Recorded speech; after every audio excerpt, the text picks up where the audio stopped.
Meus queridos, estamos de volta aqui em mais um episódio do Dois Pontos Podcast. Hoje com a nossa convidada especial, Júlia. Eu de novo, outra vez, pra garantir esse bate-papo que eu tava falando aqui. Assim, velho? Muitas coisas, eu sou ocupada, eu sou uma businesswoman. Não, é engraçado que toda vez que ela pegou demora... a coda do inglês, eu... Tá vendo? Voltei aqui de novo. Com a Michelle. É engraçado que toda vez que Júlia demora e volta, ela vem com a tatuagem. E sei lá onde, no seu estúdio. Com toda certeza, pra quem não sabe, Sim. meu amorzinho, Marcon, é tatuador, tá, gente? A gente tem um estúdio, bota o link por aí. Aqui, qual é? Faço Artemis, tá? Eu sou body piercer lá também, porque a gente já falou várias vezes que eu sou fisioterapeuta, né? Qual é a tatuagem nova aí? Rapaz, eu acho que é a mais nova que eu tenho. Ela nem lembra. Não lembro não, mas deve ser essa daqui do pescoço. Que é especialzinha. Rapaz, não dói não, velho. Não dói nada. Tá de boa, e você tem que fazer a sua. Semana que vem. Vamos agendar. Eu queria mandar um grande abraço à Delicatessen São José, nosso querido amigo Lazé. Muito obrigado, amigo, pela pizza que vai nos mandar daqui a pouquinho. Tô com fome hoje, viu? Tá com fome? Tô. Então vamos lá. Daqui a pouquinho você come. E também a Sol de Isbel, nosso querido amigo lá, Pastel e Neto. Muito obrigado, amigos, pela parceria. Ele nos ofereceu aqui uma água geladíssima. E hoje, todas as vezes que eu tomo água com gás, eu tenho que deixar a observação. Porque eu sempre tomo cerveja. Minha cerveja é de lei. Mas hoje, de novo, novamente, outra vez, estou na água. Tá dando um susto no rim. No fígado. E também a Vida Alimentos, nossa parceira aí. Muito obrigado, amigos, pelo apoio. E me diga aí, Júlia, o papo hoje vai ser o quê? Bodybuilder?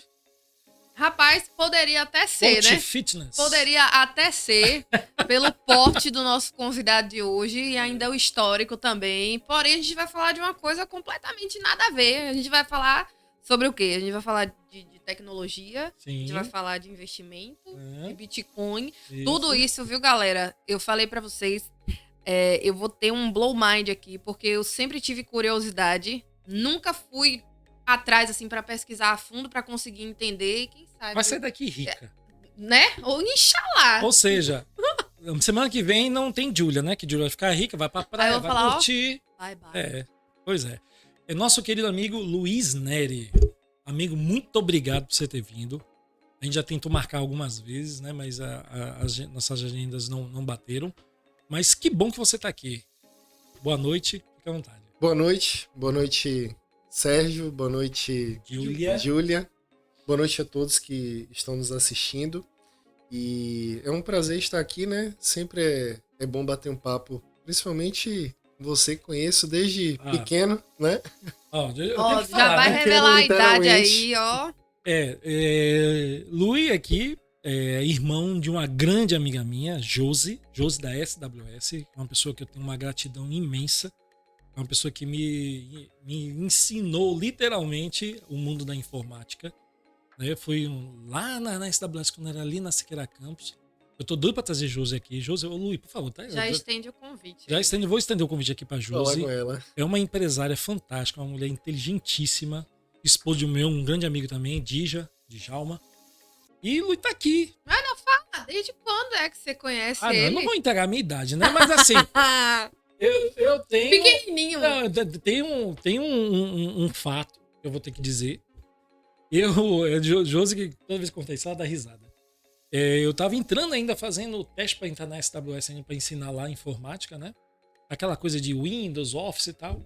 E eu tava passando pelo teste, pela entrevista, né? Vamos dizer assim. Tava ela, Djalma, isso. E tava lá um menininho, pequenininho assim, uns 5 anos do lado dela, sentado. Luiz, né? Tá ali do lado, sentado. Pequenininho ali e só me olhando, né? E eu...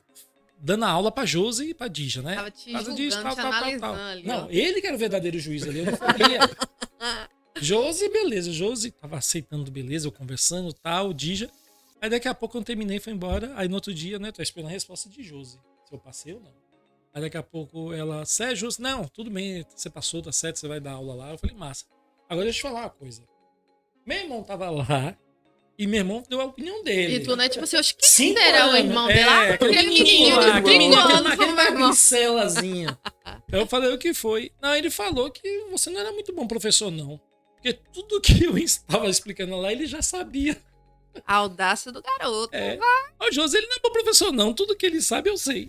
Aí, tá vendo? Olha, agora o homem aí. Olha o tamanho do homem que chegou aqui. Exatamente, e olha o hoje tamanho. ele que vai nos ensinar. Exatamente. De lá pra cá, Lu, você tem um currículo, assim, bem interessante, porque você se apaixonou pela matemática. Logo de cara, foi isso mesmo? A gente já vai de novo com o negócio da matemática. Oh, meu Deus. Esse povo é complicado, Não né? é? E é tudo inteligente.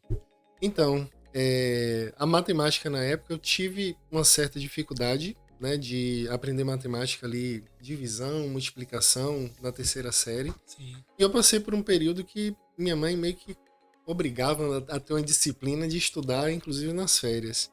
E no meio desse processo, eu acabei gostando do que eu fazia. Tive umas competições ali no Colégio Dom Pedro II na época. Uhum. E assim, com os estudos que eu fazia, aprendi muito com meu irmão, que na época era professor. Eu consegui uma medalha nas Olimpíadas de Matemática, na Olimpíada Baiana. Já assim de cara? E, assim, né? Primeiro passei Não, por como se fosse fácil, né? Realmente. Assim. Foi um processo até aí, né? Alguns anos. 4 anos depois, eu consegui ganhar uma medalha ali. Também ganhei uma medalha de astronomia. Eu tinha 13 anos. A outra de astronomia? Eu fiquei em 20º lugar do Brasil, medalha de prata em astronomia e medalha Sério? e segundo lugar da Bahia de matemática. Caramba. 2002 no Colégio Dom Pedro II.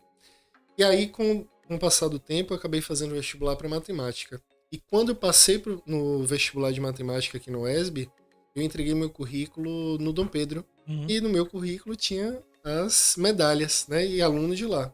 E aí me deram a oportunidade e acabei me tornando professor. Pra escola também, Sim, não é? sim. Acabei me tornando professor e com alunos, assim, a gente chegava a competir no colégio militar de Salvador em relação à quantidade de medalhas. Tive alunos premiados com 1º lugar da Bahia, 2º lugar da Bahia, 3º lugar da Bahia, como professor. Gente. Mas assim, matemática é uma... Eu fiz essa pergunta para Dixon, quando o Dixon teve aqui. Vou deixar até o card aqui, viu, gente? Dixon teve aqui. Matemática é uma questão de dom ou uma questão de ponto de vista? Então, no meu caso, eu acredito que não foi dom. Porque eu tive muita dificuldade ali na terceira série, mas minha mãe me falava uma frase que eu sempre falo de minha mãe, que seja persistente e não desistente. E ela fazia muita conta para eu responder ali, né? E chegou um ponto no Dom Pedro que eu tive uma competição dentro do colégio e eu não consegui pontuar o suficiente. Então eu tinha que aprender. Então, para desenvolver a matemática que era necessária da interpretação dos problemas, eu respondi muitos livros do meu irmão.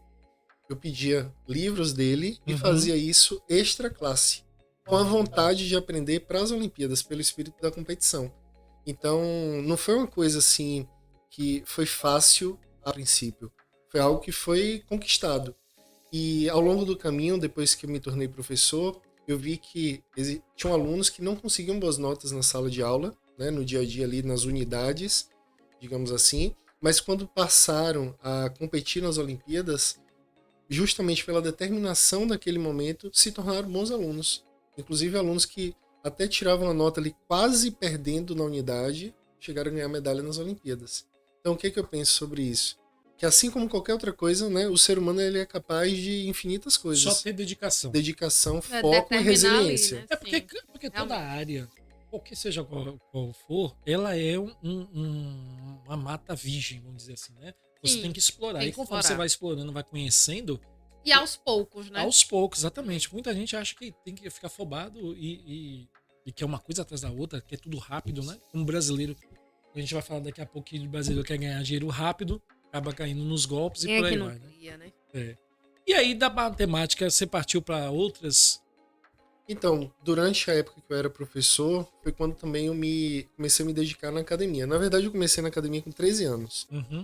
Me inscrevi na academia, minha mãe me desinscreveu. Eu me matriculei. Você vai estudar. Ela desmatriculou, que disse que, assim, né, na visão dela naquele momento, a academia dava muita gente ruim. Né? Então, e com razão, né? Assim, de certa forma, era uma coisa ainda muito pouco explorada. Não, naquela época tudo era diferente. E eu era muito magrinho assim, por exemplo, a primeira vez que eu medi meu braço, tinha ali 26 de braço, o que é assim, é o pulso hoje, né? É um pulso. Meu braço deve ter mais do que 26. Tem, com certeza. Então, assim, naquela época foi outro ponto que eu encontrei como desafio, né? Eu tinha muita dificuldade de engordar. Então eu me dediquei à musculação. Mas qual foi a sua motivação para entrar na academia? Então, primeiro ponto que eu sofria bullying. Segundo que eu olhava, por exemplo, Arnold nos filmes, né? Sempre tinha filme envolvendo super-herói e era forte, super-homem, né? Então, Hulk. Aí quando eu vi o Hulk, eu falei, eu quero ficar desse jeito. Quero ficar big, quero ficar assim. A frase era essa. Quero ficar big. Ele queria ficar verde. Eu queria ficar grande. Mas assim, você acha que você sofria bullying por uma questão, por você ser inteligente demais na época, incomodava? Era tipo como nerd? Ou por você ser magrinho? Eu penso que eram os dois pontos, né? Eu tinha... Assim, eu já usava óculos, né? Desde muito cedo. Usava óculos e eu era muito magro. Assim, então... Meus colegas geralmente eram sempre um pouco maiores que eu, né? Até porque também minha idade era meio que entre meio ano e um ano antes. Né? Eu era mais novo na sala. Geralmente eu era um dos mais novos da sala. Com certeza a sua inteligência incomodava. Daí é assim, né? Eu penso que não foi bem uma... Não sei se é inteligência, mas eu acredito que eu fui felizardo de estar em um ambiente que me proporcionava o crescimento. Lá em casa, né? Meus irmãos, eles se dedicavam muito às coisas que faziam. Né? Então, por isso, por exemplo, eu via na informática, né? Como a gente, em algum momento, com certeza vai falar aqui. Na informática, na matemática, eu via Everaldo, que foi... Inclusive, um beijo para meu prof querido Everaldo. Foi professor meu da faculdade, gente. Irmão dele. Everaldo, assim, foi um dos meus... Assim, maior exemplo de estudo que eu vi na minha vida, sabe? De dedicação numa fase de idade que hoje eu ainda olho com outros olhos. Pela idade que ele tinha, ele poderia estar fazendo qualquer outra coisa e estava estudando. Então, assim, eu penso que foi mais por estar no ambiente correto do que uma coisa que veio de mim como um talento, sabe? Foi algo mais construído. Pelo menos eu penso nesse sentido. Em relação a estar exposto ao computador, né, desde cedo também, acho que isso... Contribuiu para pensar um pouquinho mais rápido, digamos assim, né? Então, com certeza, assim, de certa forma, tirar uma nota melhor e ao mesmo tempo, né, estar ali pequenininho, digamos assim, em relação à sala, gerava isso. Sim. Na parte da informática, com certeza tem influência de sua irmã, né, Josi, que deve ter te colocado já desde pequenininho lá nos computadores. Como é que foi isso?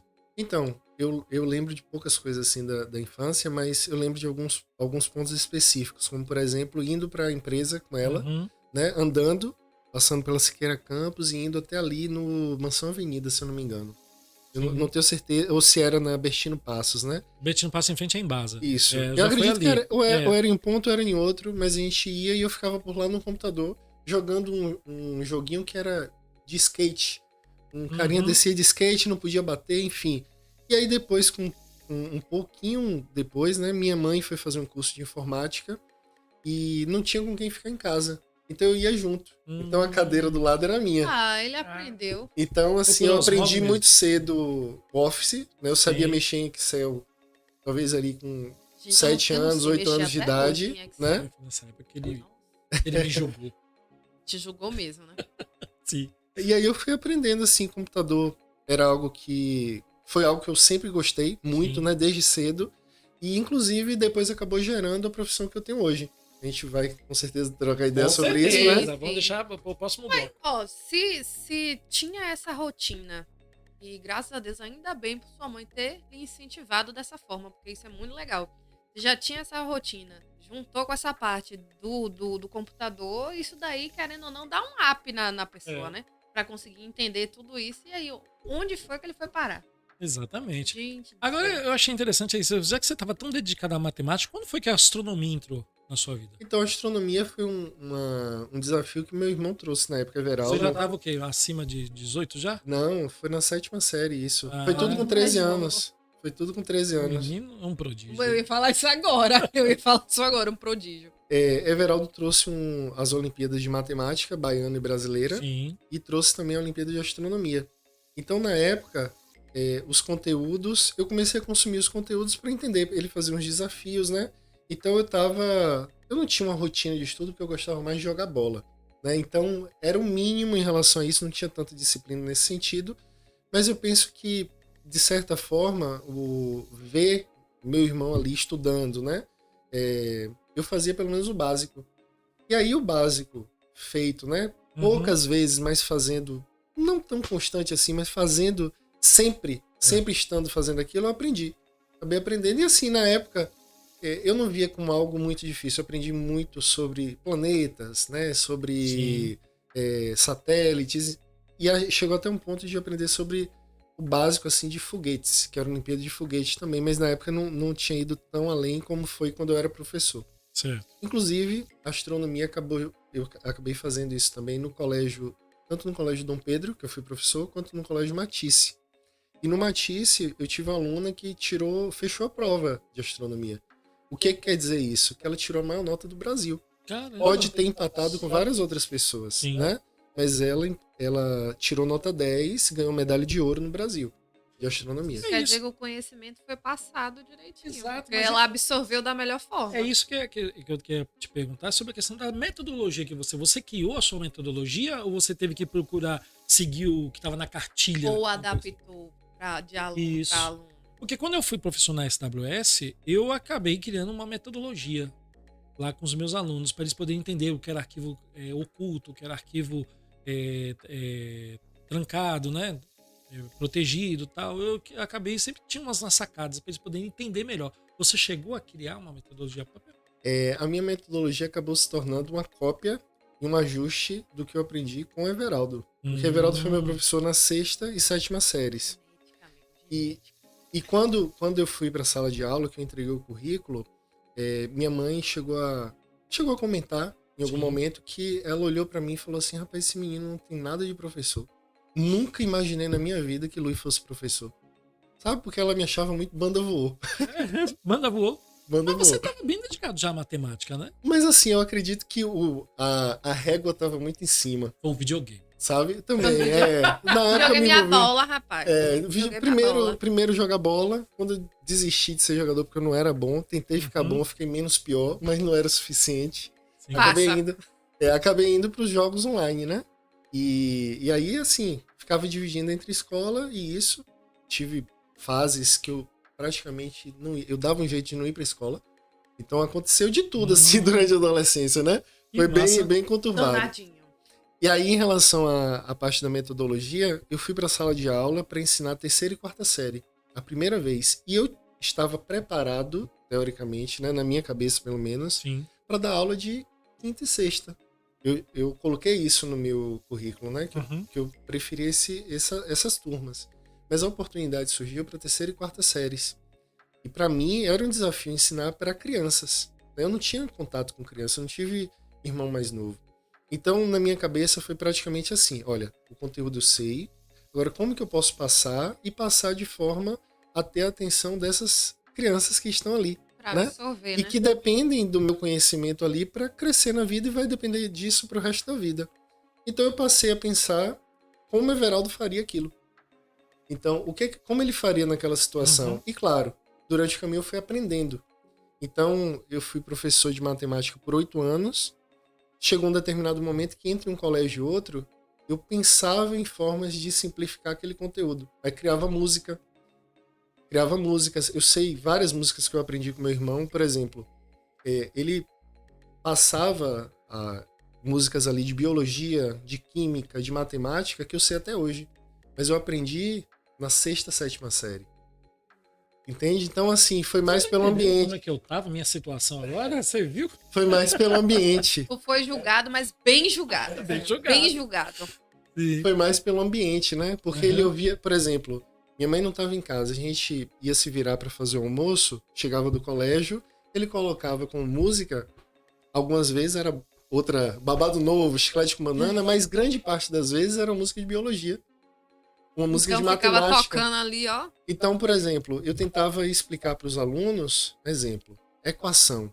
Como é que eu passo de um lado para o outro e troco o sinal? Falava que tinha uma magia ali tinha uma varinha de Harry Potter, um dos 2 tracinhos era uma varinha de Harry Potter, que ao passar de um lado para o outro, trocava o sinal. Aquilo que estava positivo virava negativo e o oposto. E eu criava formas mais simples de ensinar aquilo. Então eu penso que esse foi um primeiro ponto, e com o tempo, tudo que o ser humano faz, ele acaba se tornando melhor. Mas isso foi uma metodologia que você criou. Esse ponto, Esse sim, ponto aí. sim. Mas, de certa forma, sim, foi uma base, né? Eu peguei uma base e através dessa base eu fui criando o meu jeito. Você aprimorou para o seu jeito. E hoje eu penso que a forma que eu ensino, porque hoje eu tenho 18 anos como professor, mais ou menos 18 anos como professor, né? Passei ali 8 anos como professor de matemática e depois acabei me tornando professor dentro do trading, né? Dentro da Bolsa de Valores. Eu fui praticamente assim, adaptando a forma de falar. Eu penso que o ser humano, quando ele consegue ouvir, entender que ele pode errar, mas que ele vai seguir evoluindo, né? Pode errar, não tem problema. A intenção é ser menos pior. Assim como aconteceu comigo.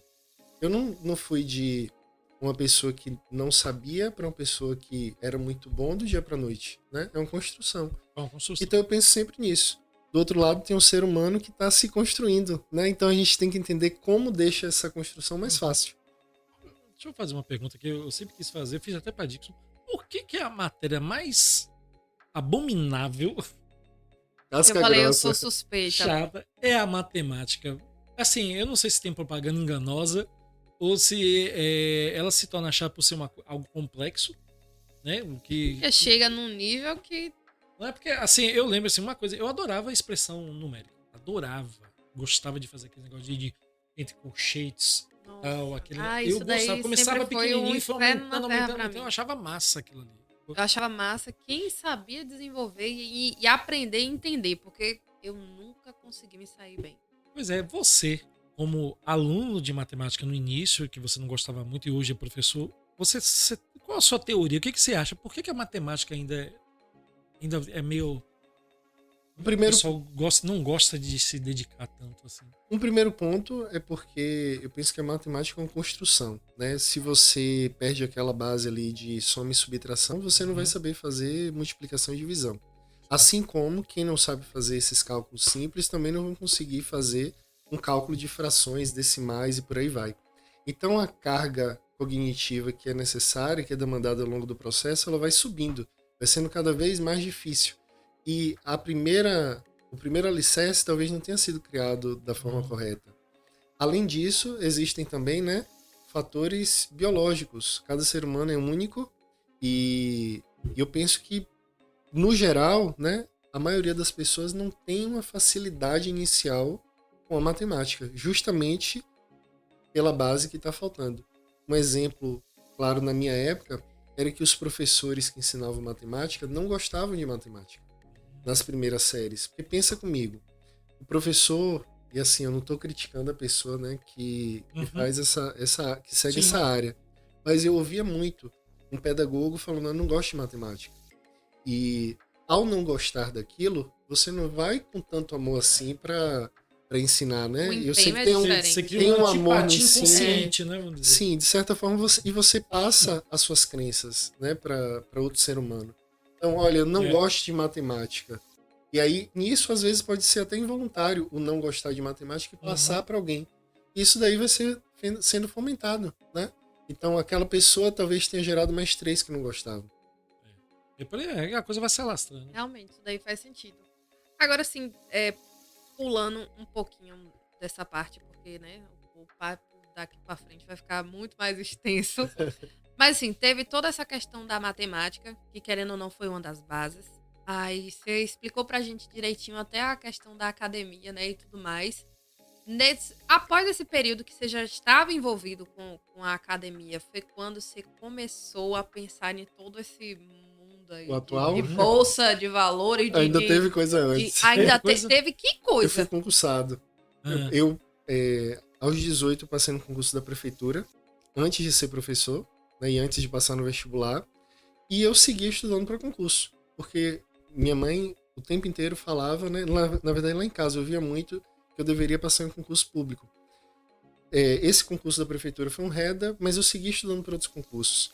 E aí lá na frente eu passei em outros concursos e eu escolhi o Banco do Brasil na época. Então eu fui funcionário do Banco do Brasil por quase 2 anos, e foi no Banco do Brasil... eu entrei contato com o número. Eu entrei no Banco do Brasil em torno de 2016, e lá no Banco do Brasil eu fui transferido, eu trabalhei em Maracás e fui transferido para Lajeado do Tabocal. Em Lajeado do Tabocal, uma cidade muito menor que Jequié e muito menor do que Maracás, entrou um cliente do banco falando sobre Bitcoin, que ele tinha vendido um gado e comprado de Bitcoin e tinha multiplicado esse valor. Foi a primeira vez? Foi o primeiro contato que eu tive com algo relacionado à área de investimentos no geral. Né? Então, o primeiro contato que eu tive foi com Bitcoin. Ah, mas você já sabia o que era? Nada. Não tinha nem ideia. O cliente chegou lá falando de Bitcoin. O que é isso? Não, aí, quando eu cheguei em casa, eu fui pesquisar sobre. A partir dali, eu comecei a dividir meu tempo. Na época, eu estudava para auditor fiscal da Receita. Então, eu passei a dividir minhas apostilas com a tela do lado aqui, né? Olhando a cotação do Bitcoin. E eu comecei a dividir meu tempo. Só que, no geral, eu sempre fui do foco único. Dificilmente eu consigo fazer duas coisas assim, né? Eu geralmente mergulho naquela coisa. E aí eu acabei mergulhando no trading. E largou o banco.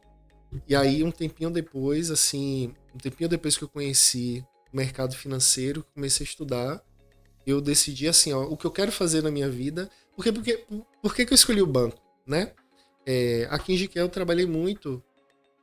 Eu vou falar assim, né? De que é lógico, no sol quente. Sim. Então, trabalhava muito no sol quente, pra cima e pra baixo aqui. Na época, mexia com o computador, né? Trabalhava com meu irmão.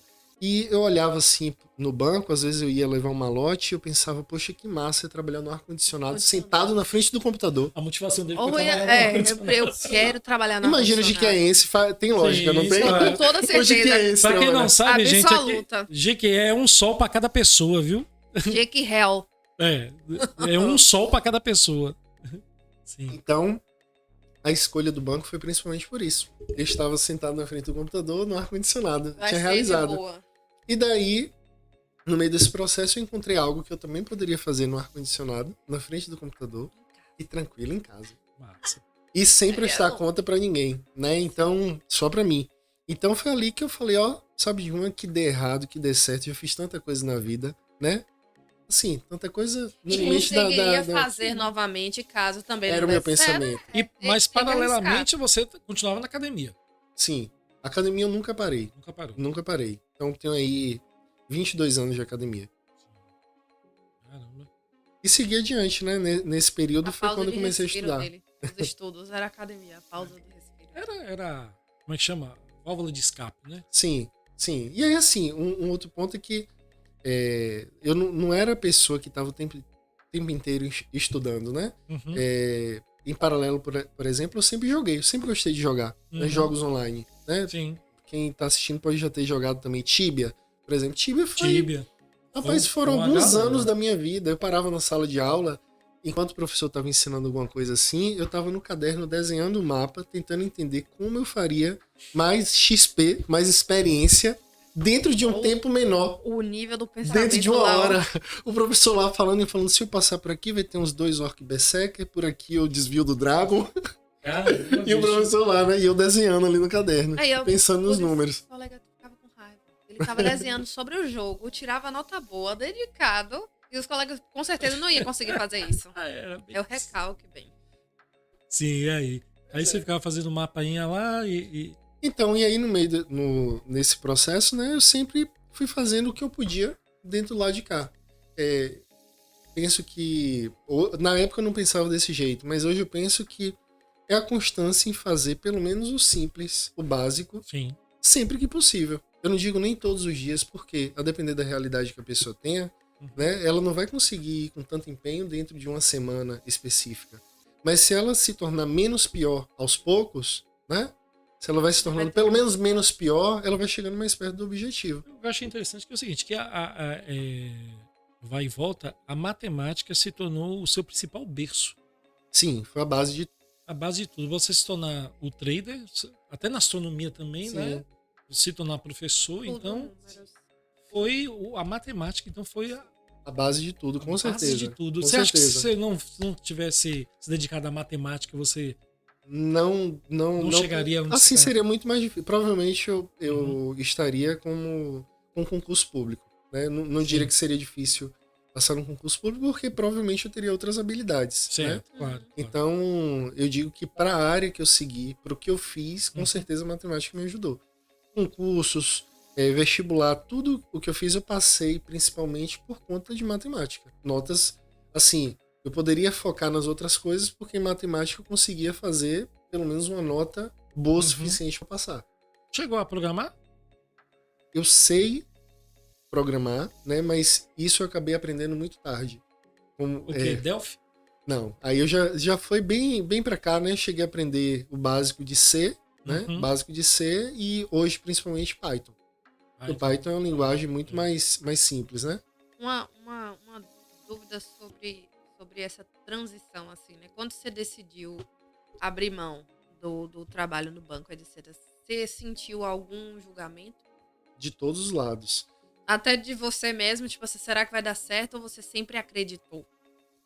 Rapaz, eu sempre fui, de certa forma, meio inconsequente em relação a isso. Eu ia brincar, sabe? eu falava assim, eu sou louco, vai dar certo. Mas foi mais ou menos desse jeito. Eu falei assim, ó, que se dane, eu quero fazer isso. Na verdade, a minha resposta foi mais assim, e é o que eu falo também para as pessoas que hoje eu ensino, né? O que você tem que responder, no geral, né? Primeiro, o que você quer fazer da vida e o que você está disposto a sacrificar. Até que ponto você está disposto a sacrificar seu tempo, né? A sua parte financeira e por aí vai. Porque a jornada, no geral, de qualquer área para você ter sucesso, vai ser muito difícil. Né? Então você tem que olhar e pensar, eu gosto de fazer isso, então foi algo que eu me encontrei. Né? Eu penso que o gostar, o acordar pela manhã e querer fazer isso todos os dias, hoje eu faço todos os dias a mesma coisa. Você chegou a sentir medo em algum momento? Várias vezes. E Inclusive. Você pra contornar? Então, eu simplesmente. E com medo. Tem uma frase de um trader, foi campeão mundial, o maior campeão de todos os tempos. E a frase dele é assim: por um tempo eu me guiava por isso, mas sem trazer isso para essa frase. E essa frase, assim, hoje me guia sempre, né? Eu acredito em Deus e que o bem prevalece, que todas as coisas acontecem favoravelmente. Se eu não decepcionar Deus, não serei decepcionado. A minha crença de que Deus prevalece me dá confiança para seguir em frente quando outros não agem. Eu sei que a minha vida vai dar certo, eu não duvido nem por um único instante. Eu poderia usar essa frase aí se eu também. memorizasse agora, eu ia usar também. Botar como um mantra. Depois você passa pra gente, viu? Com certeza. Com toda certeza. Rapaz, interessante. Então, eu penso que você deve focar no que é fruta baixa para você, né? Aquilo que está diante das tuas habilidades e confiar em Deus. Então, no momento assim que eu mais duvidei, né? E eu não digo que esse duvidar é só no início da jornada, né? Porque todo mundo tem um BO. Seja BO por família, por trabalho, por financeiro, né? Enfim, tem BO. Todo mundo tem também. BO. Então, sempre que você olha para uma pessoa, você tem que entender, olha, aquela pessoa pode estar passando por um problema naquele dia, né? E pensando nisso, se você não tiver uma base forte, né? E nesse caso a base da fé de que as coisas vão dar certo se você seguir adiante, você para no meio do caminho amedrontado. Parar de ouvir opiniões, opiniões, jornal, confiar em si mesmo. Notícias ruins, né? Que isso acaba desacelerando a gente. Sim. E desencorajando. E às vezes as pessoas que estão próximas mesmo, sabe? Quando eu fui pedir a demissão do banco, eu fui chamado de doido. Tanto por colegas quanto em casa, né? E tu vai fazer o quê se não der certo? Aí foi uma pergunta, inclusive, de minha mãe. Eu falei, mãe, se der errado, eu não já passei em concurso? Eu volto, eu passo de novo, estudo de novo e passo. O que é que me impede? Eu muito isso. Cara, que massa. Eu sou muito dessas. Se der errado, tem que fazer de novo. Qual foi o maior frio da barriga que você teve? Quando você deu aula pela primeira vez ou quando você saiu de Jiqué e foi morar em outra cidade? Ou quando foi investir. Rapaz, algo muito grande. Eu tive uma situação muito, muito mais intensa, né? Inclusive já depois de estar, digamos assim, estabilizado na minha área atual. E foi justamente um investimento que a gente comentou aqui, né? Antes de começar, né? Sim. De NFTs. Então, eu tive uma situação que eu não consegui ficar livre dos prejuízos gerados ali, da queda do mercado, né? Eu não consegui sair do mercado, então eu tive um prejuízo muito grande. Eu diria que essa foi a situação mais difícil que eu já passei na minha vida. Eu não digo situação difícil a ponto de, por exemplo, quebrou. Não, mas foi reduzido muito o capital que eu tinha disponível. E o capital que você tem disponível como trader é justamente o seu material de trabalho, é dinheiro, né? O seu dinheiro é a sua mercadoria. Sim. Então, naquele momento, foi a primeira vez que eu me vi pensando assim, será que eu consigo fazer de novo? Porque eu tinha conseguido algo que eu nunca tinha imaginado na minha vida, de resultados, e eu percebi que eu tinha entregado aquilo de uma forma muito fácil. Pelo menos uma boa parte daquilo. Então, eu precisei, naquele momento, né, foi o momento que eu mais precisei da fé e de confiar que iria adiante. Mas, assim, uma situação muito... que foi também muito desafiadora, foi, claro, sair daqui, né? E morar em outro estado. Sim. Foi algo muito, muito difícil para mim. Ficar longe de todo mundo, né? Qual foi o motivo, assim, dessa mudança repentina? Foi trabalho também? Mais então, na época, eu tive a oportunidade de aprender com uma pessoa que tinha uns resultados, assim, fora do normal. E quando eu vi aquela oportunidade, eu gostava dele, né? Como amigo e tudo. Então eu tive a oportunidade de estar perto, de estar lá. Foi um convite. Então eu fui e abracei com unhas e dentes. Assim, 6 meses depois que tinha pedido demissão do banco, né? Eu acabei indo morar em São Paulo. Morei lá por 4 anos. Né, e naquele momento ali eu aprendi muito. E de um tamanho, eu penso que talvez menos de 1% das pessoas que estão no mercado vão ter ou teriam uma oportunidade que eu tive naquele momento. E basicamente eu abracei a causa, né? Podia dar muito errado, tinha ido de cabeça, mas eu fui. Eu mergulhei, né? E acabou, graças a Deus, dando certo. Perfeito. Vamos dar uma pausinha? Vamos, porque a gente agora, no segundo bloco, vamos começar o papo sério agora. Sim. Nós vamos vamos um rápido intervalo, comer uma pizzazinha. Oferecimento lá da São José Vila Gourmet. Nosso muito obrigado também. Nós estamos aqui na aguinha aqui com a Sol de Isabel, muito bem hidratado, água com gás aqui. E aqui hoje todo mundo tá na aguinha. Hoje não é álcool para desidratar. Exatamente. Aguinha para hidratar. Também um grande abraço à Vida Alimentos. E a gente, no próximo bloco, a gente vai falar sobre trader e investimento. Que é a profissão atual dele. A profissão atual, aí vai pegar várias dicas. Anota aí, viu, gente? A gente vai para um rápido intervalo, daqui a pouquinho a gente volta. Valeu. De uma simples e modesta padaria ao empreendimento que orgulha os jequiéenses. Essa coragem foi reconhecida em São Paulo, quando a São José foi premiada pelo Sebrae Brasil e a Bung Alimentos, em primeiro lugar no Brasil, na categoria de padaria. O Grupo São José tem demonstrado ao longo desses 30 anos a solidez e o bom desempenho ao apostar com ousadia e confiança num novo empreendimento.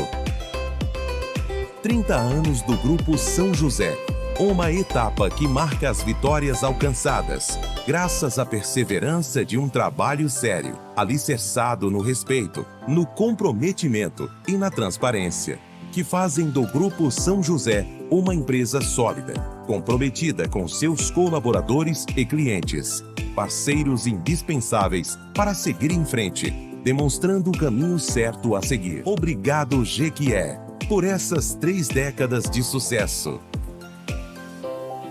Grupo São José, há 30 anos, fazendo parte do seu dia a dia.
Dois Pontos Podcast.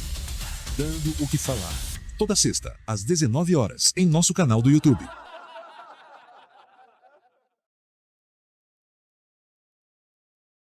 Estamos de volta agora em nosso segundo bloco do 2 Pontos Podcast com Luiz Nery aqui. Gostou da pizza? Comeu a Gostei pizza? demais. Gente, eles são fitness, tá?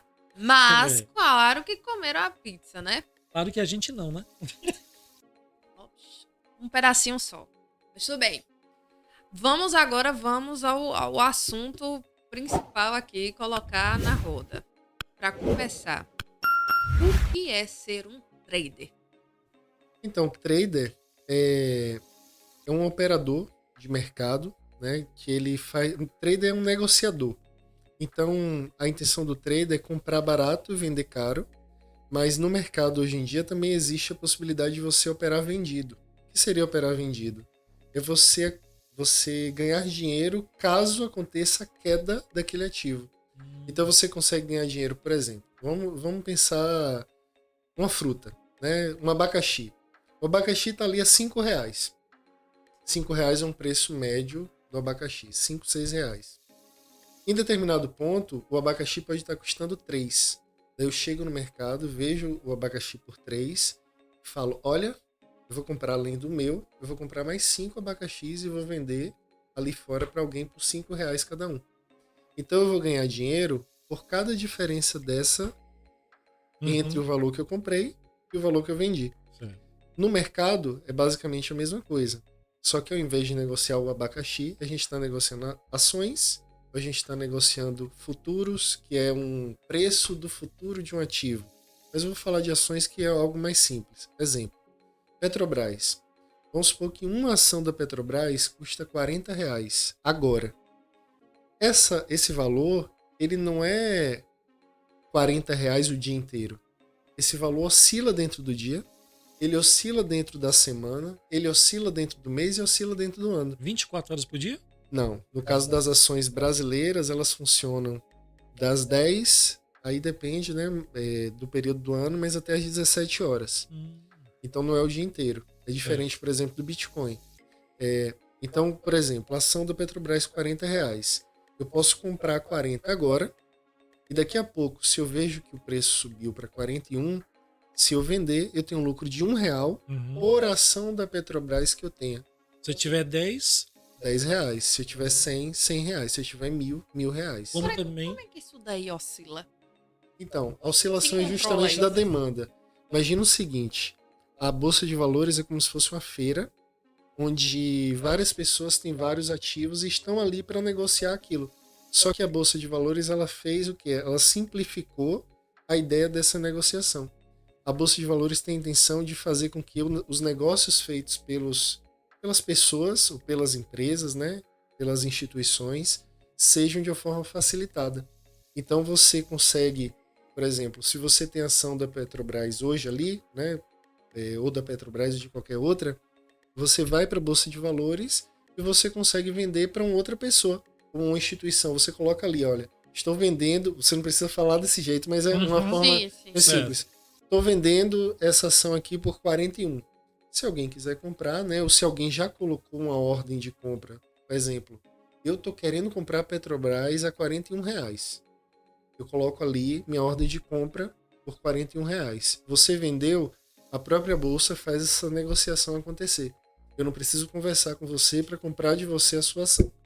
Então, essa relação hoje, né, ela tem um intermediário, que é a Bolsa de Valores, e aí tem as corretoras, né, que fazem todo o intermédio dessas informaçõões.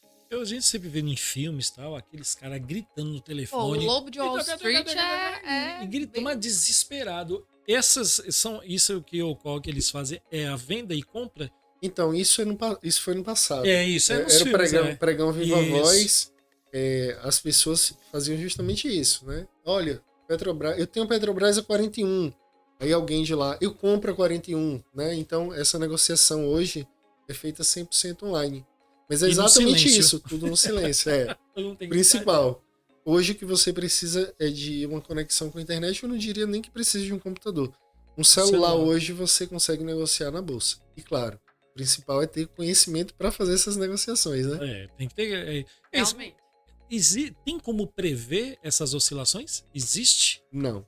Previsão, não. Mas você tem uma probabilidade de que aquilo vai acontecer.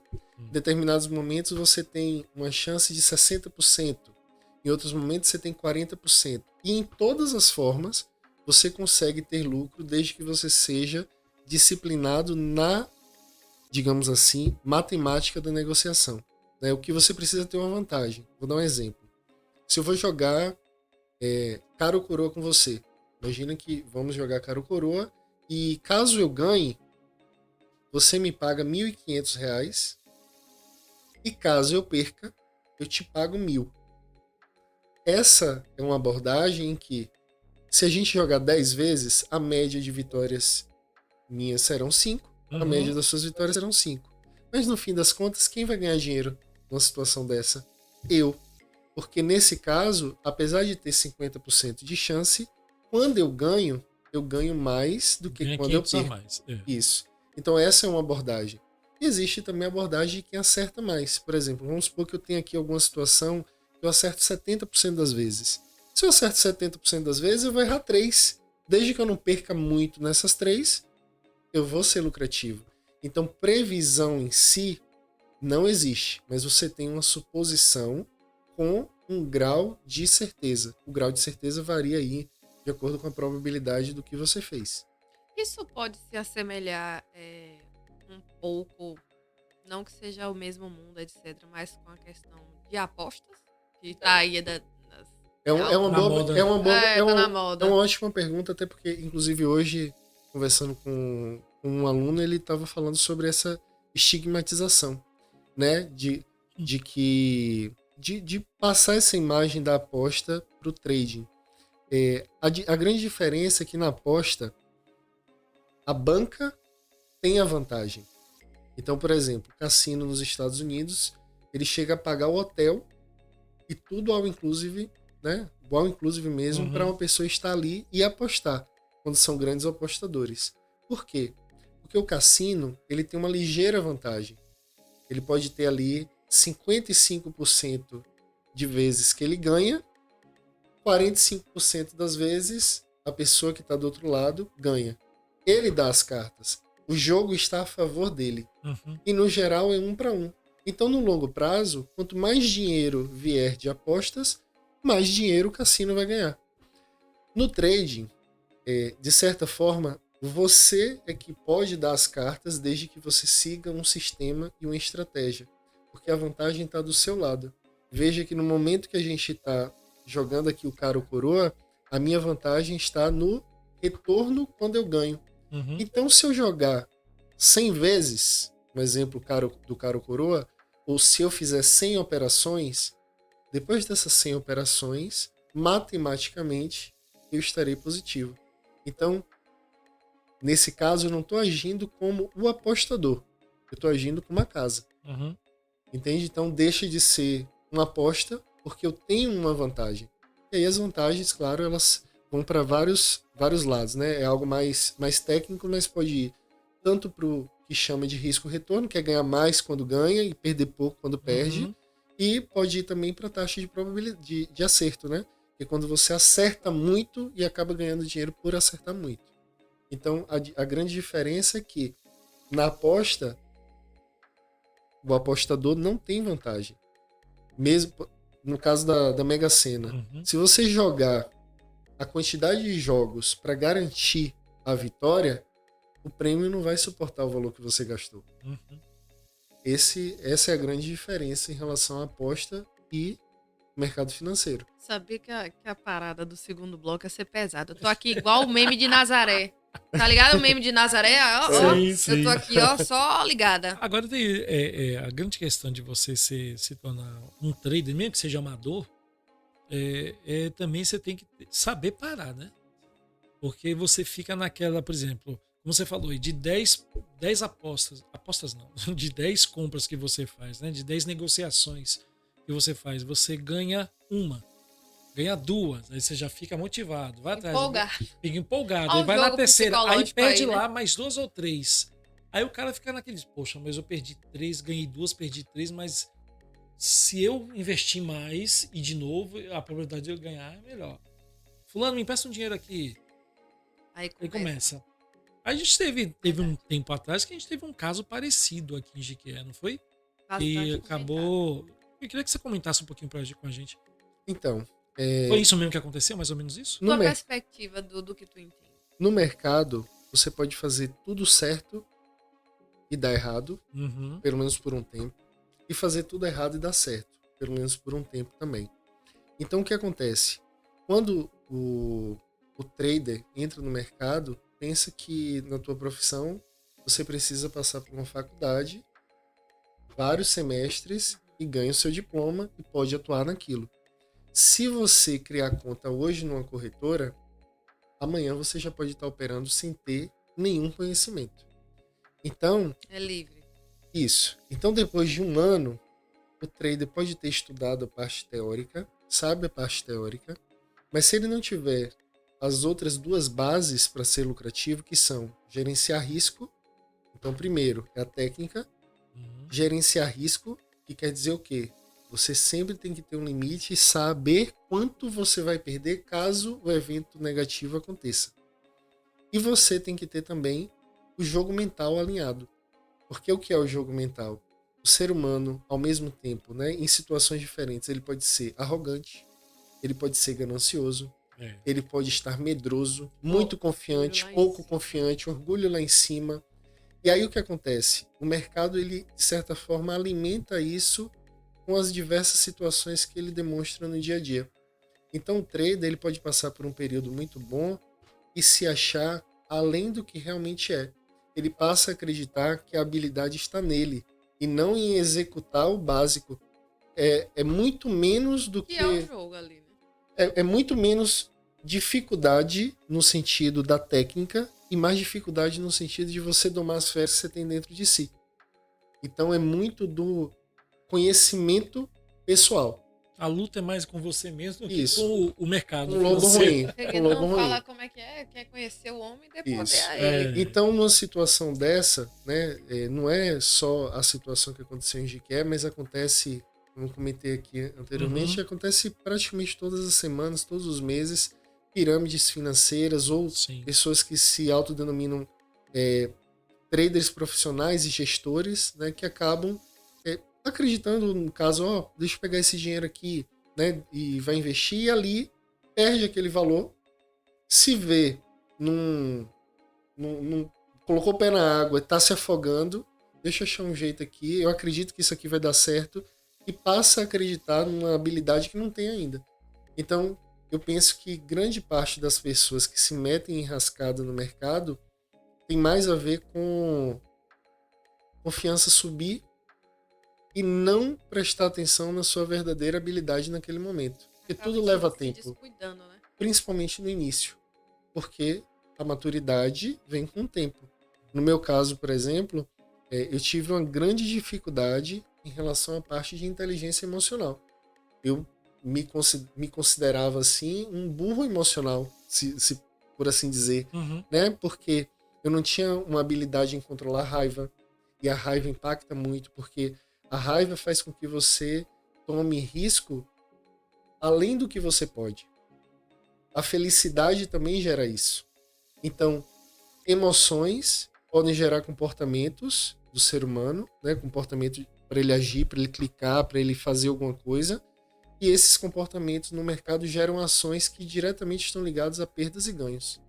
Então, esse bloco assim, é muito complexo para uma pessoa com 2, 3 anos de mercado conseguir gerenciar tamanhos maiores de capital. Existe investimento seguro? Eu ia perguntar agora como é que seria. Então perguntei. Não, existe mesmo. Não, é só pra completar. Tipo assim, a pergunta, se uma pessoa realmente amadora fosse começar, como é que Sim. seria essa questão de investimento seguro?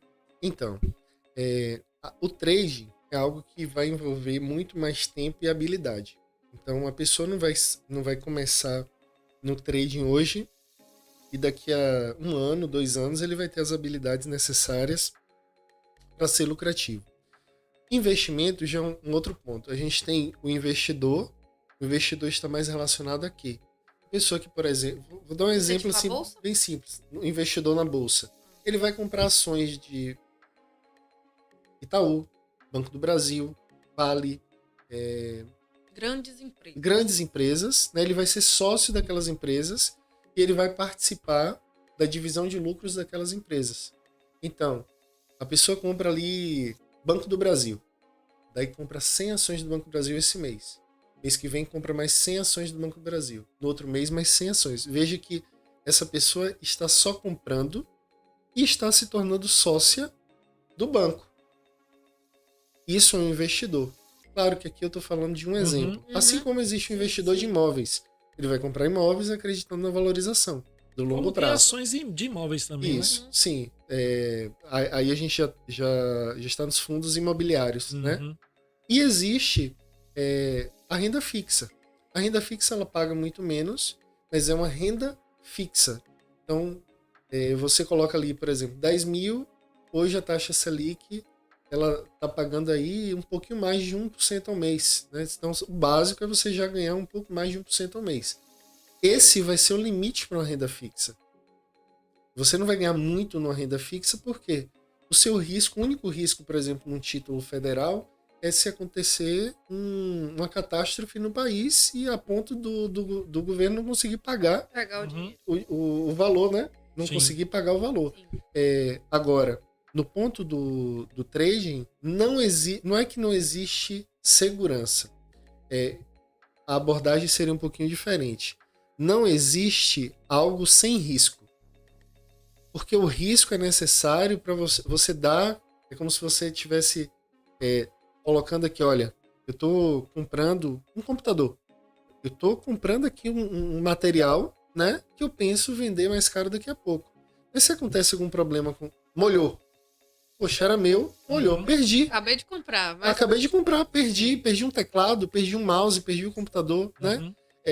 Nesse caso aí, né, no caso do trading, você está arriscando sempre um valor, buscando ganhar no longo prazo. Na primeira operação, no momento que você faz a operação, você não tem garantia de que aquela vai dar certo nunca. Mas você tem a garantia, baseada na matemática, de que se você realizar a mesma ação 100 vezes com uma vantagem, você vai sair com lucro. Então, eu diria que não é sem risco, principalmente no curto prazo, mas é algo também que não é, olha, aqui é muito arriscado. O maior risco está mais nas ações que o trader tem de acordo com o mercado, principalmente frustração, vingança. São situações que o investidor, por exemplo, é muito trabalho emocional. Eu nunca tinha pensado por esse lado, inclusive, mas faz todo sentido, porque muito de qualquer coisa é motivação. Você já presenciou algo assim, um trader que entrou em parafuso? Inclusive eu. Assim, são coisas que hoje, como eu falei aqui anteriormente, eu penso que você se torna menos pior. Então, no início, eu me estressava muito quando eu perdia. Era um dia de perda para mim era muito difícil, eu não conseguia fazer mais nada no dia. Eu iria pra academia. Arnold. Ô, Arnold, meu Deus! Mas daí, com o tempo, você vai se expondo, né? Então, conforme você se expõe, é como uma pessoa que vai aprender a dirigir. A pessoa vai aprender a dirigir, ela começa ali tendo que ter noção do volante, né? Se for manual, da marcha, embreagem e tudo. Chega um ponto que, às vezes, eu saía de casa, eu ia parar no colégio. Eu tava indo pra faculdade, mas eu ia parar no colégio. Por quê? Porque tava automático. Eu tava indo dar aula, entende? Então, a questão é que o ser humano ele vai sendo exposto. Então, aquela raiva que era no grau 10, agora ela é no grau 9,5. Aí ela cai para 9. Até o ponto em que, não é que você não sente raiva, mas você sente, mas isso serve para qualquer coisa na vida. Certo. Não é porque você sente raiva que você tem que gerar uma ação baseada na raiva. Então, a questão do trade é mais no sentido de o ser humano ele nunca vai deixar de sentir o que ele sente. A diferença está na ação que você toma depois disso. Quando alguém fala alguma coisa com você que tira você do sério, né? Quando vem o calor aqui no pescoço, Sim. é a mesma coisa que acontece no trading. A questão é, o que é que vai sair da sua boca depois que você ouviu aquilo? Então, a grande questão do trading é essa. É você aprender sobre si. Exemplo, o que é que vem para mim depois de um momento complicado no trânsito? Algumas pessoas podem responder, né, que vai xingar, né? Tem gente que xinga no trânsito, tem gente que, enfim, a pessoa já não acordou bem naquele dia, né? E ainda acontece alguma coisa ali. A ação dela naquele momento não precisa existir. Ela pode sentir sem agir. Então a grande questão é essa, é você entender sobre si quais são os gatilhos que te geram os problemas. Basicamente é isso. Entendi.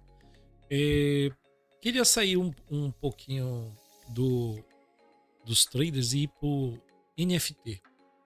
É um tipo de investimento também. Foi, né? Por favor, Sim. explica aí pra quem, como eu não conhecia, que a gente bateu um papinho aqui no off. Eu não conhecia, não sabia o que era, totalmente out dessa área. O que é Eu NFT? fui designer de NFT um bom tempo. Eu tenho várias peças prontas, né? Que eu deixei lá no Ocean, se eu não me engano, né, no site de venda de NFT. Explica pra quem não conhece o que é NFT e por que foi que o NFT caiu daquele jeito. Começou tão assim, uma coisa tão em alta, depois teve uma queda e não levantou mais, não foi? Sim. NFT tem alguma coisa a ver com NPC? É porque foram siglas, parece. Não, Nada a ver, não. não. Né? Ah, tá. É, Só uma dúvida.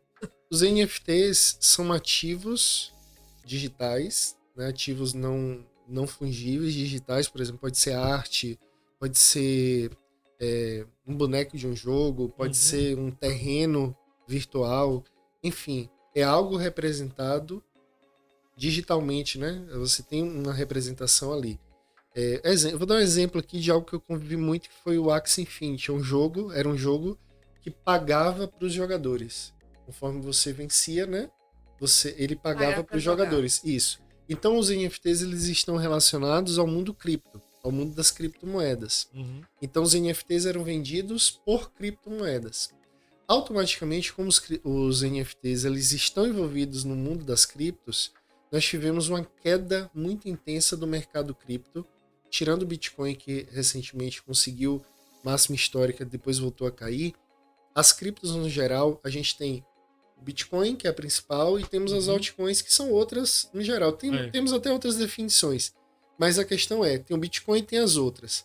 Durante esse período aí, da criação dos NFTs para cá, essas outras criptomoedas caíram muito. E automaticamente o mercado vive ciclos. E nesses ciclos, estamos num ciclo de baixa. Os NFTs que hoje talvez não possam não valer nada, em algum momento no futuro podem voltar a se valorizar. Ou podem nunca mais valer nada. Então é uma questão assim, mais do ciclo do mercado, dos altos e baixos do mercado. Porque por que algo vale dinheiro? Oferta e demanda. Né? Então se você produz 1.000 quilos de feijão, mas a cidade ou o local que consome 2.000, vai faltar, porque tem muita demanda, né? E pouca oferta. Automaticamente, o próximo carregamento, digamos assim, do feijão vai vir mais caro. Sim. Então a questão é essa. Ninguém quer comprar. Quando ninguém quer comprar, o que acontece com o preço? Ele cai cada vez mais. Então a questão é essa. Se em algum momento esse mercado se aquecer novamente, aí começa assim. Ó, Sérgio, tem aquele NFT, eu vou comprar ele por $5. Daí daqui a pouco você vê chegando outra pessoa. Olha, eu pago 7. Olha, eu pago 8. Eu pago 9. Quer dizer que a demanda começou a aparecer. Sim. E aí a lei do mercado é de oferta e demanda. Apareceu demanda, os preços voltam a subir. Nesse momento, e queda porque estamos num momento de crise, entre aspas, nas altcoins e o Bitcoin também agora. E o Bitcoin tá caindo? Bitcoin ele chegou a um topo aí acima dos 100 mil, né? Lá nos 120 mil, e agora ele está em torno dos 60 mil. Então ele chegou a cair mais de 50%. Porque é justamente isso. É o ciclo de oferta e demanda. E ainda tem um outro ponto. Quem acompanha o Bitcoin e as criptomoedas, quiser dar uma olhada nesse ciclo, né? Vai lá nos gráficos, procura os preços, e você vai ver que o Bitcoin ele tem ciclos a cada 4 anos que estão envolvidos com um sistema de atualização que que tem na rede. E a cada 4 anos, um pouquinho antes disso, geralmente a gente tem um período de alta demanda. Então, é cíclico. Nós temos um período de queda, depois um período de alta. Assim, Sim. nada é garantido. A gente acredita, né, que nos ativos haverá um outro período de alta, mas pode nunca mais acontecer, porque nada tem 100% de certeza. E você tem que estar antenado nisso, Agora- né? Porque a queda pode acontecer a qualquer momento. Não é isso? É brusca. A queda é brusca do Bitcoin? Então, Ou ela é o do Bitcoin não, progressiva? o do Bitcoin não tanto quanto as outras, mas as criptomoedas são os ativos mais arriscados que a gente tem. Por quê? Os criptoativos, eles não têm regulação, primeiro ponto, então automaticamente também eles não têm limite. Então não tem. Na bolsa, caso haja uma queda muito intensa em um determinado dia, as negociações são paralisadas por alguns instantes, né? E a gente tem uns limites de queda ali no meio do caminho. O Bitcoin é algo comercializado, negociado internacionalmente, não tem regulação e não tem travas. Então, o dia, por exemplo, do meu último dia no banco, lá em 2017 para 2018, eu tinha entregado o aviso prévio, era o último dia do aviso prévio. No dia, o Bitcoin estava caindo 20%. Então, 20%, a pessoa que tem 100 mil perdeu 20 mil no dia. 20% é muito difícil, pode acontecer também, mas é muito difícil de acontecer no mercado tradicional, em um único dia. As criptos, elas conseguem acumular perdas, assim como ganhos também, muito rápidos. Não é incomum, num período de alta, você ver uma criptomoeda valorizando mais de 100% em um dia. Então, automaticamente, algo que paga bem quando está em alta, também vai tomar de você muito quando cai. Uma pergunta aqui da amadora que não entende nada disso. De onde foi que surgiram as criptomoedas, o Bitcoin? Por quê? A necessidade de uma moeda digital, de algo que pudesse ser também fora da regulação dos governos, né? Isso daí vai mais para uma abordagem Isso é de imposto, etc, etc. também é uma forma de se proteger do domínio do Estado, digamos assim. Foi um dos preceitos para serem criados as criptos, né? Isso vai para um ambiente mais voltado para o fundamentalismo, porque no mercado existe a parte mais técnica, que é envolvendo os gráficos, envolvendo as probabilidades, né, como eu estava falando aqui. E o fundamentalismo tem a ver com o que está por trás daquilo. O que está por trás da Vale do Rio Doce? Tudo que tem da Vale do Rio Doce aqui no Brasil. O que tem por trás do Bitcoin? A tecnologia envolvida no Bitcoin. Então isso é a parte fundamentalista da coisa, né? O porquê foi criado e por que existe. O Bitcoin representa a tecnologia, é um primeiro ponto, né? Sendo uma abordagem bem mais simples, digamos assim. E a intenção era negociar. Tanto que a primeira negociação foi comprando pizza. Com bitcoins. Então, se eu não me engano, foram 4 bitcoins para comprar uma pizza. Não lembro bem no detalhe aí o número, né? Mas, por exemplo, hoje... Isso lá nos Estados Unidos, né? Foi na Ásia. Na Ásia? Foi na Ásia. Isso daí é uma informação que a pessoa pode pesquisar aí, né? Porque eu até para deixar um ponto aqui, eu sou de uma abordagem mais técnica. Certo. Eu ligo pouco para os fundamentos porque a minha abordagem, eu sou day trader. Eu sou day trader. Análise, né? Que é uma abordagem ainda mais fechada de tudo isso. Day trader? Isso, porque eu faço operações dentro do próprio dia. Então eu não espero oscilação de um ano. De acordo ao dia mesmo. Dentro do dia, exemplo, eu pego uma oportunidade de comprar a 100 e vender a 150. Isso às vezes dura 5 minutos, em outros momentos dura 40 minutos, em outros momentos dura algumas horas. Mas enfim, em relação a isso, né, foi negociado essas pizzas, foram as pizzas mais caras da história, se a gente pensar. Porque imagina, com esse ambiente dos 4 bitcoins, quanto valeria hoje? 4, vamos pegar como 60, mesmo que esteja 65, não sei quanto está agora exatamente. 4 vezes 60, a gente teria 240, mais de 1 milhão. Mais de 1 milhão de reais a pizza. Bum! Eu lembro que quando saiu o Bitcoin, eu fiquei assim, se eu tivesse a mesma dúvida de Julia, e tava conversando com o Joy, né, um amigo meu, Joy Edmond, que eu até comentei contigo.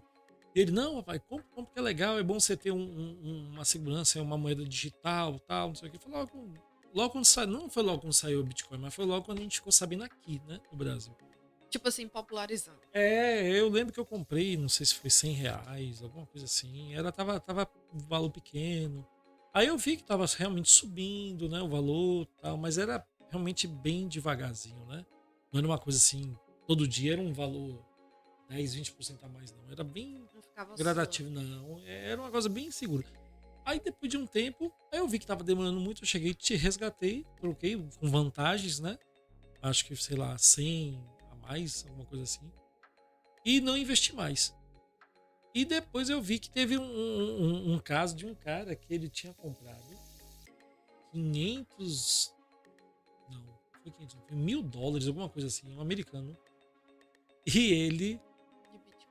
De Bitcoin lá. E ele simplesmente esqueceu o login e a senha. Esqueceu tudo. Sim, aconteceu muito. E o resultado, o dinheiro fica perdido. Sim. Porque ao mesmo tempo, quando você investe em criptomoedas, a ideia é você ser o seu próprio banco. E o que seria você ser seu próprio banco? É você ter a tutela dos seus ativos. Né? Então é isso. Porque é complexo, não é um login sem Então porque são várias palavras. É uma coisa de 10, 20 palavras, né, mais ou menos? Dependendo da chave. Qualquer pessoa pode entrar e roubar seu Bitcoin. Entendi, mas poxa, cara, anota num papel. Mas não foram poucos casos, não. Uma grande parte dos Bitcoins hoje em circulação estão perdidos. As pessoas não têm acesso. E aí fica aí, ao Léo. Aí já era. Não tem como recuperar mais nunca. E nenhuma entidade pode pegar. Não, porque nenhuma entidade domina o acesso a tudo isso, né? Então, milhões de muito dinheiro perdido. Deixou de existir. Uma outra forma de perder os bitcoins geralmente quem tem um valor mais alto, que você tem formas de custódia das criptos, né? Quando você opera através de uma corretora de cripto, a custódia está nas mãos daquela corretora. Mas pra não sumir. Isso. Mas quando você está no ambiente das criptomoedas, você pode ter uma carteira, que pode ser digital ou física, que é um tipo de pendrive, assim, né? Sendo de uma forma mais simples. E aí você pode guardar para só ter acesso a isso com esse pendrive. Seria mais seguro? Porém, as pessoas, por exemplo, uma casa pegou fogo, a pessoa perdeu. Entendeu? Gente, é tudo risco. Tudo risco. Daí essa pessoa, né, para se manter com a tutela e não perder, por exemplo, pegou fogo nisso daqui, ela tem também a chave, se ela tiver as palavras, ela consegue acessar aquele capital. Entendeu? Então... Ô Luiz, qual a melhor maneira as pessoas que, digamos assim, eu e Júlia aqui, as pessoas tem R$1.000 guardado lá, ou R$500, qual seria o melhor caminho de investimento para quem é amador ainda? Muito bom, tenho muito interesse. Beleza. Então, primeiro ponto, eu acredito que não vale a pena investir em criptomoedas logo de cara. Não, logo no início, seu primeiro investimento não deve ser em criptomoedas. Certo. Porque a variação é muito grande. E essa variação muito grande faz com que você gere os sentimentos que eu estava falando aqui. Imagina uma pessoa leiga em relação ao mercado, sentindo tudo aquilo e com a confiança baixa porque ainda não tem o conhecimento. É muito difícil, é um ambiente difícil. Então, o primeiro ponto é ir colocando o pé na água aos poucos. Como faria isso? Cria uma conta na corretora, na XP, por exemplo, né? Cria a conta na XP, vai lá e começa a investir em renda fixa. Renda fixa, você vai ter um risco, só o caso, né? Uma coisa muito extrema no país. Você investe em renda fixa um valor todos os meses. Então, você vai ganhar pouco, mas você vai primeiro entender a parte mais básica do investimento. Depois disso, ou então se você, olha, eu sei que esse é um ambiente que eu quero seguir, né? E quero seguir aprendendo. Vai aprendendo um pouco mais e começa a comprar ações. Ações, hoje em dia, tem a parte fracionária. Então, você não precisa comprar R$1.000. Você pode comprar uma ação do Banco do Brasil ali a R$33, um exemplo. Bradesco, a 20 e poucos. Barato. Porque é uma ação. É uma fraçãozinha. É um grão de areia. Mas olha só, você vai colocando o pé na água. Então, uma pessoa que compra 10 ações por mês, no final de um ano tem 120 ações. No longo prazo vai ganhar dividendos. E esse dividendo você pode usar para comprar mais ações. Para comprar mais ações. Mas a questão é, no passar do tempo, buscar conhecimento. Então começa do básico, faz o básico na renda fixa e, quero realmente ir para a parte de renda variável, né? Porque renda fixa é quando você teoricamente não tem esse risco. Renda variável é quando o valor varia. Por quê? Você compra 30, não quer dizer que vai sempre subir. Uhum. Esse 30 pode cair para 25, pode cair para 15, pode cair para 10. Então, por que eu falo de comprar uma ação para começar? Se você comprou uma, se cair R$5, R$10, você perdeu R$10. Agora, se você tem 100 dessas ações, perdeu R$10, quer dizer que perdeu 1.000. Uhum. Então, você está no momento que pode perder R$1.000? Não. Então, você não pode expor aqueles 1.000 à perda. Então, o que você tem que fazer é aquilo que está de acordo com a sua realidade, né? Não colocar o chapéu onde a mão não alcança, né? Então, fazer o básico. Sim. E o básico seria o quê? Criar uma conta na corretora, ir para renda fixa e aos poucos vai conhecendo, né? Ler um livro. Tem livro, por exemplo, Axiomas de Zurique, que fala sobre algumas regras assim dos investidores na Suíça. E vários outros, né? Um Investidor Inteligente é um livro mais pesado em relação a isso. Na internet também, hoje em dia, tem muito conteúdo, né? Então, hoje, eu penso que, na verdade, não tem como a gente não pensar assim, né? Uhum. É o momento que tem mais conhecimento. A questão, Né? mais conhecimento disponível. A questão é não se empolgar nunca com esse conhecimento disponível. Nunca. Empolgação para investimento nunca vai ser bom. Nunca empolgado. A intenção, e aí essa dica, assim, eu penso que é a base. Quem estiver ouvindo aqui, ouvir isso e for para o mundo dos investimentos, não vai se quebrar. Uhum. Que é o quê? Que é o quê? Você manter a sua confiança, o seu sentimento sobre o mercado sempre estável. Você não pode estar aqui eufórico, nem pode estar aqui medroso. Uhum. Se você está medroso é porque você está arriscando mais do que poderia. Se você está eufórico é porque você está se achando mais do que deveria, você está sendo arrogante, né? Então você não pode ter nem arrogância, nem ser medroso demais. Tem que estar no meio termo. O meio termo na sua realidade atual é qual? Então coloca no papel, olha, dentro desse dinheiro aqui, se eu perder R$30, é ok para mim. Então o que eu faço? Com essa realidade aqui, talvez possa ir para renda variável. Eu vou comprar uma ação para começar, vou comprar uma seguinte no mês seguinte, e vai crescendo a sua carteira aos poucos. Daqui a pouco você pode ter ali 50 ações de Banco do Brasil, 30 de VEG, né, que é um outro ativo, 40 de Embraer, enfim, né, você vai acumulando um pouquinho de cada empresa ou de algumas empresas que você olha e fala, poxa, eu quero ser sócio dessa empresa. Mas de toda forma, é melhor você fazer isso do que deixar o dinheiro guardado no colchão, né, embaixo do colchão. Sim. Muita gente Sim. fica com medo e não sabe que dinheiro guardado embaixo do colchão é perda de dinheiro, né? Sim. E poupança hoje em dia é praticamente a mesma coisa do colchão. É a mesma coisa. né? Porque você vai receber praticamente metade do que a renda fixa no Tesouro Direto vai pagar.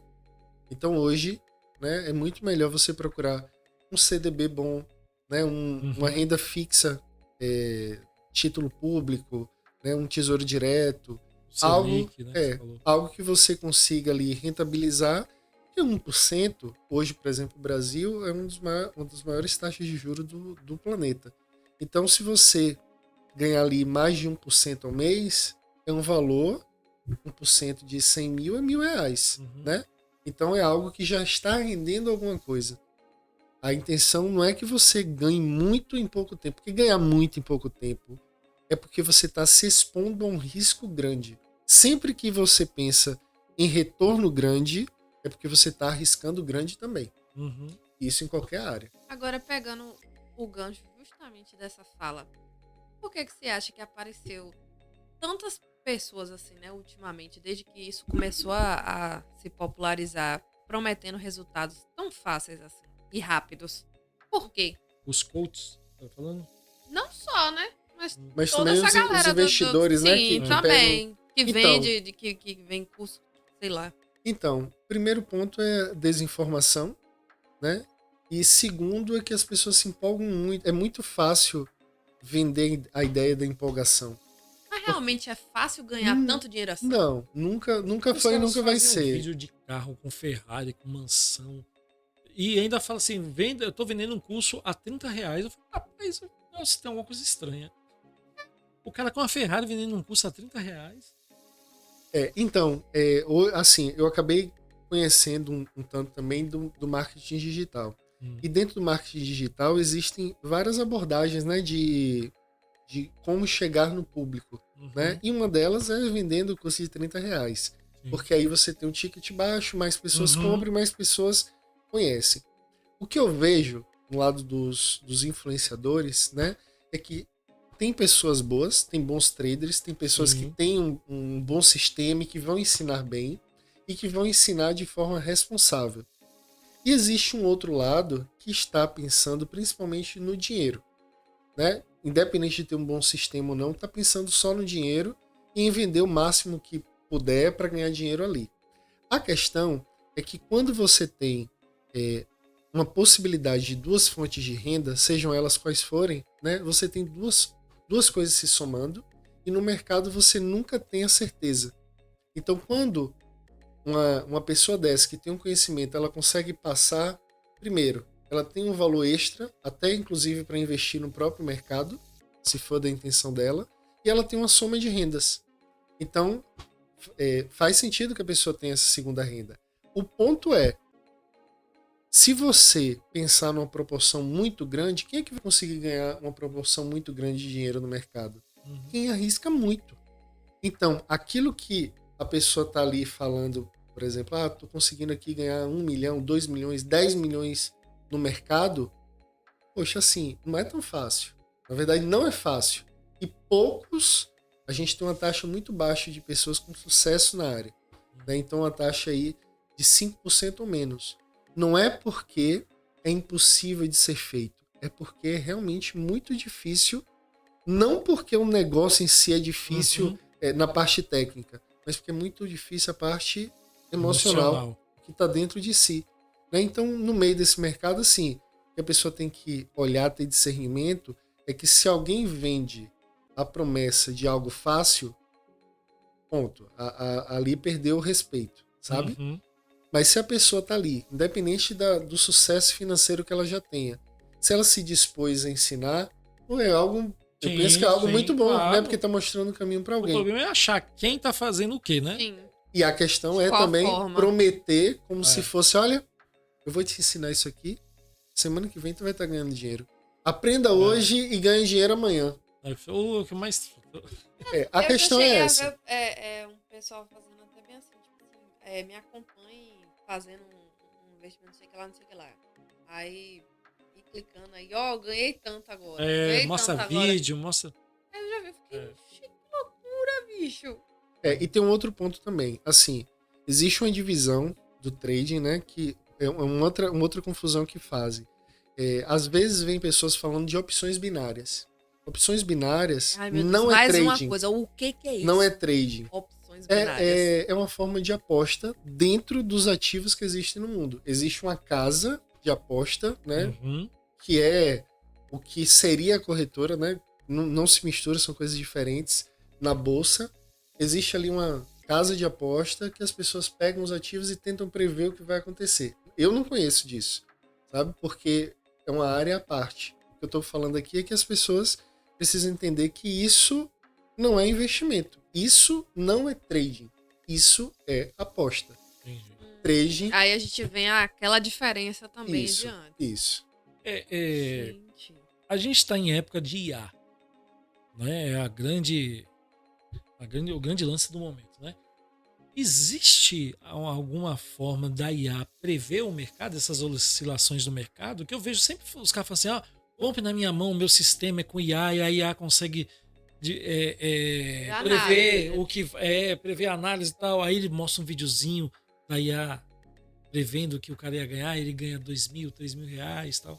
Existe isso ou é papo furado? Então, se qualquer coisa existisse relacionada à previsão exata, né, o mercado não funcionaria. Porque todo mundo iria usar. Exato. É um ponto básico. Automaticamente ninguém ia ganhar. Porque o dinheiro gira, né? Uhum. O dinheiro gira, então automaticamente ninguém ia ganhar. Você ganha dinheiro com vantagem. Previsão é algo que deixou muita gente quebrada ao longo da história. As pessoas que quiseram prever, tem vários exemplos disso. Inclusive tem um autor, um investidor bilionário americano chamado Ray Dalio. Ele escreveu um livro chamado Princípios. Ele conta sobre uma história que ele viveu depois de ser milionário, multimilionário, tinha alguns carros, enfim, e um bom capital. Ele foi em rede nacional e expôs como se fosse acontecer uma crise americana, que tudo fosse cair, que ele estava indo nessa ideia. E ele colocou um dinheiro nisso. Resultado, ele quebrou. Ele quis prever uma quebra do Estado. Ele deixou de usar. Não aconteceu. Aconteceu o oposto. Subiu muito. Ele acreditava que ia cair e subiu muito. Então ele quebrou. Teve que pedir dinheiro emprestado para sobreviver ali por um tempo e tal. Hoje ele é multibilionário. Porque ele virou, ele deu a volta por cima. Ele deu a volta por cima. Depois, né, ele entendeu por quê. É aquilo. Depois de um erro, depois de uma situação difícil, a pessoa ou desiste, se entrega, ou fala, poxa, saí daqui com aprendizado. Foi o caso dele. Ele saiu com aprendizado, tanto que e usou isso. Esse livro fala desses princípios, esses princípios que ele criou para o investimento. Então, resumindo sobre isso, o que a IA pode fazer e o que ela não pode? O que ela pode fazer é ajudar a criar um modelo que tenha vantagem no mercado. Exemplo, você consegue criar um sistema ali com a IA que analisa um momento que você tem 60% de chance de ter um lucro. Ponto. Você tem uma vantagem. A IA funcionou para você. O que é que não vai acontecer? Me diga o que é que vai acontecer com a ação tal dentro de algumas semanas. A própria IA vai responder de uma forma diferente. E se for um sistema, ele não vai fazer previsão. Ele vai te dar algo, se for bem elaborado, algo que tenha vantagem. Que você possa ter o lucro ao longo do tempo.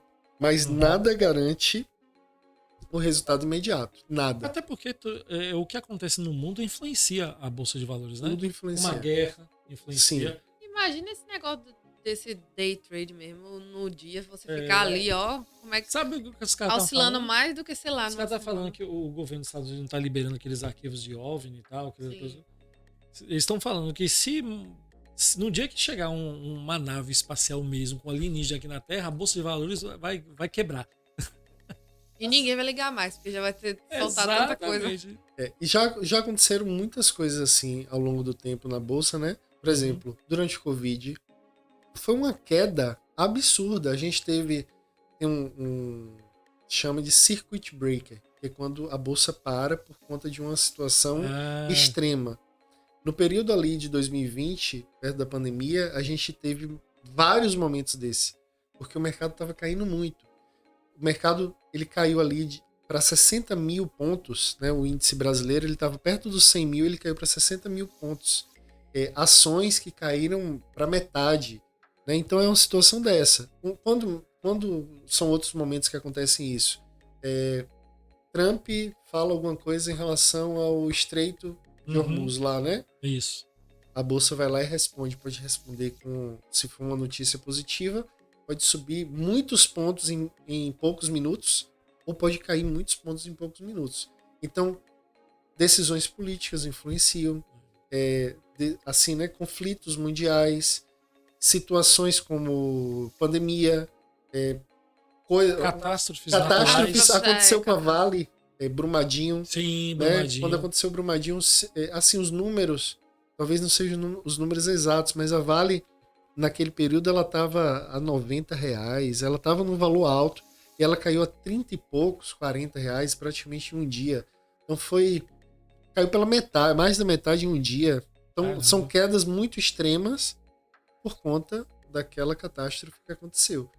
Isso já tem alguns anos, né? Já tem um tempo esse ponto aí de Brumadinho. Mas isso acontece, por exemplo, sai um escândalo de corrupção relacionado à Petrobras. A Petrobras vai desabar. Sai algo relacionado a uma empresa que tem relação com os Estados Unidos e os Estados Unidos aplicaram a tarifa. Pô, vai acontecer movimentação. Por quê? Tudo isso, de certa forma não, isso é uma especulação. Né? Então, o trader que está aqui, ele está tentando achar um jeito de lucrar. Imagina, a base, né? A base de todos os dias para mim é acordar pela manhã, ir para o mercado e encontrar um jeito de lucrar. Entendi. E esse jeito pode vir de diversas formas. Pra gente finalizar, Luiz, você falou que você é influência da XP Investimentos. Como é que é isso?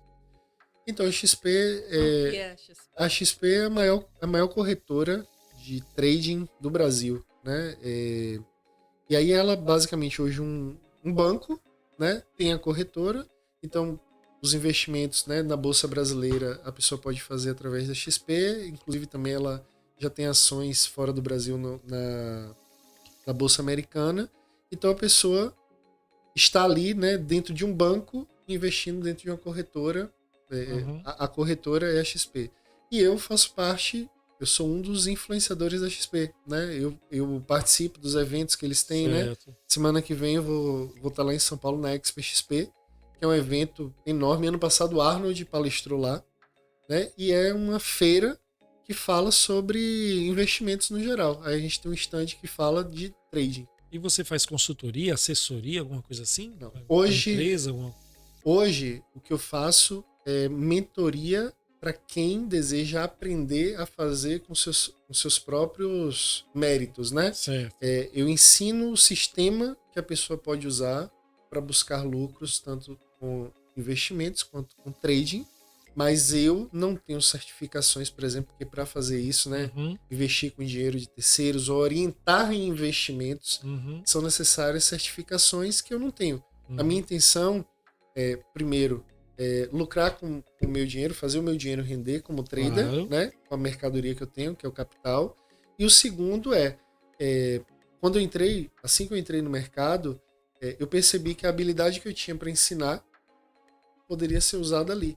Então hoje, o que eu faço eu ajudo as pessoas que querem aprender mais sobre o mercado, eu ajudo nesse processo trazendo a forma mais fácil que eu puder trazer. É o que você fez com a gente aqui.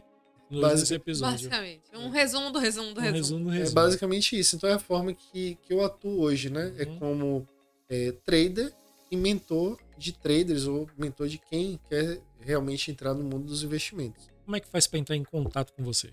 Meu Instagram, Luiz Neri X. Luiz Neri com Y. Neri com Y. Luiz com S, Neri com Y, X no final. X de XP. Luiz Neri X. Aí eu tenho. Pode entrar em contato pelo Instagram e eu tenho um canal de YouTube também, Luiz Neri X também. Massa. Já deixa aí pra todo mundo estar acompanhando. Quem tiver interesse. Vocês já estão sabendo então que Júlia, né? Provavelmente vai estar nas Ilhas Caimã. Vou pensar muito sobre isso, porque eu sou muito raivosa. Ou aqui em Ilhéus. Ilhéus. Certo, não. Ou então em Lençóis. Em Lençóis. Lençóis. Vamos fazer um brinde aqui, amigo. Vamos Foi lá. Fantástico. Muito obrigada. Muito obrigado por você ter vindo.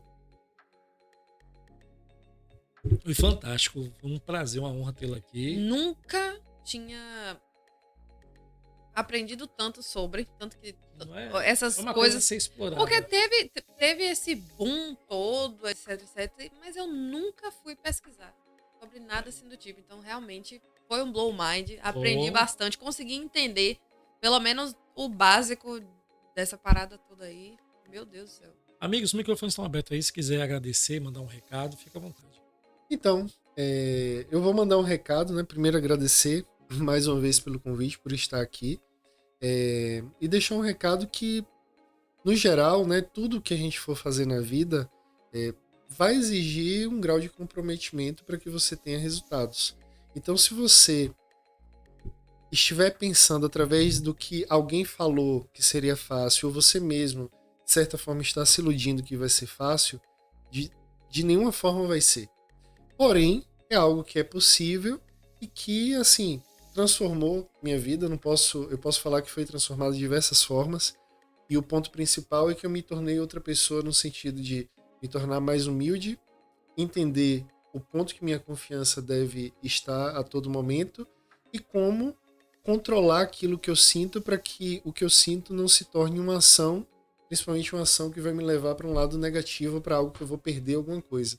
Né? Então que o que a gente conversou aqui hoje sirva, além do pensamento de que você pode ir além, sendo menos pior aos poucos, tanto no mercado quanto na vida como um todo, e também que, assim, se você tem a vontade de fazer algo, se você gosta daquilo, aproveite suas habilidades e confie em Deus. Perfeito. É como uma malhação. Fechou. Pegar num peso um pouquinho, você vai ficando grande. E aí, pronto. Boa. Gente, eu queria agradecer demais a audiência de vocês. Muito obrigado. Eu queria também mandar um grande abraço lá da Delicatessen São José, Vila Gourmet, pela pizza maravilhosa. A Sol Desveu pelas nossas aguinhas aqui geladíssimas com gás. A vida Alimentos. Muito obrigado, amigos parceiros. E a você, eu queria que você, vou deixar aqui o nosso Instagram e também o nosso YouTube, TikTok. Não pode esquecer do Spotify. E do Spotify também, tá, vai estar tudo aqui. Pra você se inscrever, se inscreve lá, acompanha a gente. Sugira quem vocês querem que estejam aqui com a gente, batendo um papo, tá bom? Deixa uns comentários para as críticas. Júlia tá lendo todos.